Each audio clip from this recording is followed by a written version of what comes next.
Hi hello friends, welcome back to Arcsworld. இன்றைக்கி நம்ம வீடியோவில் என்ன பார்க்க போகிறோம் அப்படின்னு பார்த்தீங்கன்னா 3D பிரிண்டட் போன்ஸ் பற்றி தான் பார்க்க போகிறோம். 3D பிரிண்டட் போன்ஸ்னால் என்ன, அதை எங்கே நம்ம யூஸ் பண்ண போகிறோம் அப்படிங்கிற ஃபுல் டீட்டெயில்ஸ் இந்த வீடியோவில் பார்க்க போகிறோம். ஸோ வீடியோ ஃபுல்லாக பாருங்கள், ரொம்பவே இன்ட்ரெஸ்ட்டாக இருக்கும். வாங்க இன்றைக்கி வீடியோக்குள்ளே போகலாம்.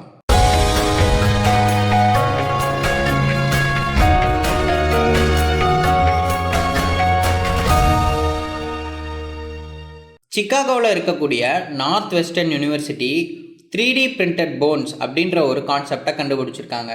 இந்த 3D பிரிண்டட் போன்ஸ் அப்படின்னா என்னென்னா, நார்மலாக நம்ம உடம்புல இருக்க எலும்பு இருக்குது பார்த்தீங்களா, அந்த எலும்பு மாதிரியே செயற்கையாக உருவாக்கப்பட்ட போன்ஸ். அது எதில் உருவாக்கப்பட்டதுன்னா 3D பிரிண்டிங் மிஷின்ஸில் உருவாக்கப்பட்டது. இந்த 3D பிரிண்டட் போன்ஸை வந்து நம்மளுடைய நார்மல் எலும்புக்கு பதிலாக ரீப்ளேஸ் பண்ணிக்க முடியும் அப்படின்றது தான் நார்த் வெஸ்டர்ன் யூனிவர்சிட்டியோட ரிசர்ச். இந்த போன்ஸ்லாம் வந்துட்டு நம்ம எதுக்கு ரீப்ளேஸ் பண்ணணும், நம்மக்கிட்டே நார்மல் போன்ஸ் இருக்குது அப்படின்னு நீங்கள் நினச்சிங்கன்னா, இப்போ நிறைய பேருக்கு பார்த்தீங்கன்னா போன் டிஃபெக்ட்ஸ் இருக்கும். ஸோ அந்த போன் டிஃபெக்ட்ஸ்னால நிறைய பேர் வந்துட்டு அவங்களோட எலும்புகளையே எடுக்க வேண்டிய நிலைமை வரும். எடுத்துகிட்டு வேறு எலும்பை ரீப்ளேஸ் பண்ணணும் அப்படிம்பாங்க. இல்லைன்னா அந்த இடத்துல ஒரு மெட்டல் பிளேட் வச்சுட்டு இது பண்ணணும் அப்படிம்பாங்க. வேறு எலும்பை ரீப்ளேஸ் பண்ணணுன்னா இன்னொருத்தரோட எலும்பை நம்மளால் வைக்க முடியாது. அவங்க உடம்புல இருக்க எலும்பையே தான் எடுத்து வைக்க முடியும். அப்படி அவங்க உடம்புல இருந்து எடுக்கணும்னா இன்னொரு பார்ட்டில் இருக்கக்கூடிய ஒரு நல்ல போன்லேருந்து ஒரு பீஸை கட் பண்ணி நமக்கு எங்கே தேவையோ அங்கே வச்சு சர்ஜரி பண்ணுவாங்க. அப்புறம் அந்த போன் வந்து காலப்போக்கில் கொஞ்சம் கொஞ்சமாக வளர்ந்து செட் ஆகிடும். ஸோ இப்படி தான் வந்துட்டு என்ன பண்ணுவாங்க அப்படின்னா, நார்மலாக ஒரு போன் டிஃபெக்டாக இருக்கக்கூடிய ஒரு நபருக்கு வந்துட்டு ட்ரீட்மெண்ட் பண்ணுவாங்க. ஓகே, இதை நம்ம கேட்கவே வந்து ரொம்பவே கொடூரமாக இருக்கே. அப்போ இந்த ட்ரீட்மெண்ட் பண்ணுறவங்க எவ்வளோ சித்திரவதை அனுபவிப்பாங்க, கரெக்டாக? பட் அப்படிலாம் அனுபவித்தா மட்டும்தான் அந்த மாதிரி ஒரு போன் ட்ரீட்மெண்ட் நம்மளால் பண்ண முடியும். அப்படி இல்லைன்னா மெட்டாலிக் பிளேட் வச்சு தைச்சி விட்ருவாங்க. கொஞ்ச நாள் வந்துட்டு அந்த மெட்டல் பிளேட் அந்த போன் வளர்கிற வரைக்கும் உட்காந்துக்கிட்டே இருக்கணும். அப்புறமா போயிட்டு மறுபடியும் ஒரு சர்ஜரி பண்ணி அந்த மெட்டல் பிளேட்டை உள்ளேருந்து எடுக்கணும். ஸோ இந்த மாதிரி ஏகப்பட்ட விஷயங்கள் வந்துட்டு போன் ட்ரீட்மெண்ட்டில் நம்ம பண்ணுவோம். ஸோ இது எல்லாத்தையுமே வந்து குறைக்கலாம். இப்போ நம்ம ஒரு பொருளை உள்ளே வச்சிட்டோன்னா அதுவே வந்துட்டு நம்ம நேச்சுரலாக இருக்கக்கூடிய எலும்பு எப்படி வளருதோ அதே மாதிரியே வந்துட்டு செயற்கையாக இருக்கக்கூடிய எலும்பு வளர்ந்துச்சுன்னா எப்படி இருக்கும். ஸோ அந்த மாதிரி ஒரு டைப்பில் செஞ்சது தான் இந்த 3D பிரிண்டட் போன்ஸ். இந்த 3D பிரிண்டட் போன்ஸ் செய்யக்கூடிய ஒரு இங்க் வந்து எப்படி இருக்குன்னா, ரொம்பவே சிந்தட்டிக் போன்ஸை செய்யக்கூடியதாக இருக்கும்.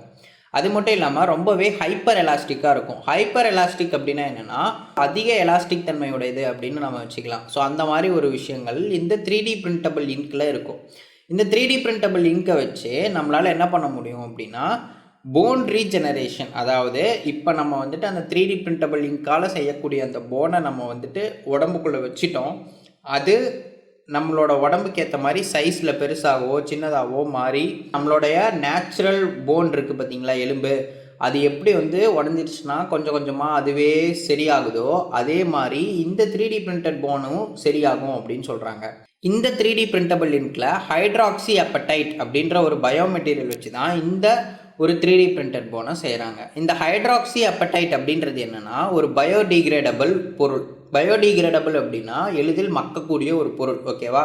இந்த ஹைட்ராக்சி அப்படைட் வந்து கால்சியம் நிறைய இருக்கக்கூடிய ஒரு பொருளாகவும் இருக்குது. நம்மளுடைய உடம்புல இருக்க போன் வளர்கிற மாதிரியே இதையும் வளர வைக்க முடியும் அப்படின்னு சொல்கிறாங்க. இந்த ஒரு 3D பிரிண்டர் மூலியமாக செய்யக்கூடிய எலும்பை வந்துட்டு நம்மளால் கஸ்டமைஸ் பண்ணிக்க முடியும். கஸ்டமைஸ் அப்படின்னா நம்ம உடம்புல எங்கெங்கே எலும்புகள் இருக்கோ எல்லா இடத்துலையும் ஒரே மாதிரி எலும்புகள் இருக்காது. ஒரு இடத்துல சின்னதாக இருக்கும், ஒரு இடத்துல பெருசாக இருக்கும், ஒரு இடத்துல இன்னும் பெருசாக இருக்கும், ஒரு இடத்துல ரொம்ப மைன்யூட்டாக இருக்கும். இந்த மாதிரி ஏகப்பட்ட எலும்புகள் நம்ம உடம்புல இருக்குது. ஸோ அந்த மாதிரி தேவைக்கேற்ற மாதிரி இந்த எலும்புகளை நம்மளால் கஸ்டமைஸ் பண்ணிக்க முடியும். இந்த 3D பிரிண்டட் போன்ஸை கஸ்டமைஸ் பண்ணி நிறையா ஷேப்ஸில் வந்து நம்மளால் மாற்ற முடியும் அப்படின்னு சொல்கிறாங்க. எலும்புகள் வந்துட்டு டேமேஜ் ஆகிடுச்சு அப்படின்னா அதை மாற்றணும் அப்படிங்கும் போது இந்த செயற்கை எலும்புகளை நம்ம ஏன் யூஸ் பண்ணக்கூடாது? அப்படி யூஸ் பண்ணுறதுனால என்ன பெனிஃபிட் அப்படின்னா, நம்ம வந்துட்டு உடம்போட இன்னொரு பார்ட்லேருந்து எலும்புகளை எடுக்க தேவையில்லை. இந்த எலும்புகளை நம்ம வச்சோம் அப்படின்னாலே சர்ஜரி கம்ப்ளீட் ஆகிடும். இந்த எலும்புகளே வந்துட்டு நம்மளோட நார்மல் எலும்பு மாதிரி வளர்ந்து தன்னைத்தானே செட் பண்ணிக்கும். அப்படிங்கும்போது அது சொல்லப்போனால் நம்மளோட நார்மல் எலும்புகள் வளர்கிறத விட இது கொஞ்சம் ஃபாஸ்ட்டாகவே வளரும். அப்படிங்கும்போது ஈஸியாக வந்துட்டு நம்மளால் இந்த சர்ஜரியை ஃபுல்லாக கம்ப்ளீட் பண்ண முடியும். அது மட்டும் இல்லாமல் நமக்கு எக்ஸ்ட்ரா பெயின், அப்புறம் வந்துட்டு எக்ஸ்ட்ரா அந்த கொடூரமான உணர்வு எதுவுமே நமக்கு வராது. ஸோ இந்த மாதிரி 3D பிரிண்டட் போன்ஸ் கண்டுபிடிச்சது வந்து ரொம்பவே யூஸ்ஃபுல்லான ஒரு விஷயம். ஸோ இந்த வீடியோ உங்களுக்கு பிடிச்சிருக்கும் அப்படின்னு நினைக்கிறேன். இந்த வீடியோ உங்களுக்கு பிடிச்சிருந்தது அப்படின்னா லைக் பண்ணிட்டு இந்த வீடியோ பற்றின உங்களோட கருத்துக்களை கமெண்ட் பண்ணிவிட்டு, நம்ம Arcsworld சேனலை நீங்கள் இன்னும் சப்ஸ்கிரைப் பண்ணாமல் இருந்தீங்கன்னா மறக்காமல் சப்ஸ்கிரைப் பண்ணிட்டு கூட இருக்க பெல் சிம்பலை ப்ரெஸ் பண்ண மறந்துடாதீங்க. அப்போ தான் நாங்கள் அப்லோட் பண்ணுற வீடியோஸோட நோட்டிஃபிகேஷன் உங்களுக்கு உடனுக்குடனே வரும். இதே மாதிரி இன்ட்ரெஸ்டிங்கான இன்னொரு வீடியோட உங்களை பார்க்குற வரைக்கும் பாய் ஃப்ரெண்ட்ஸ்.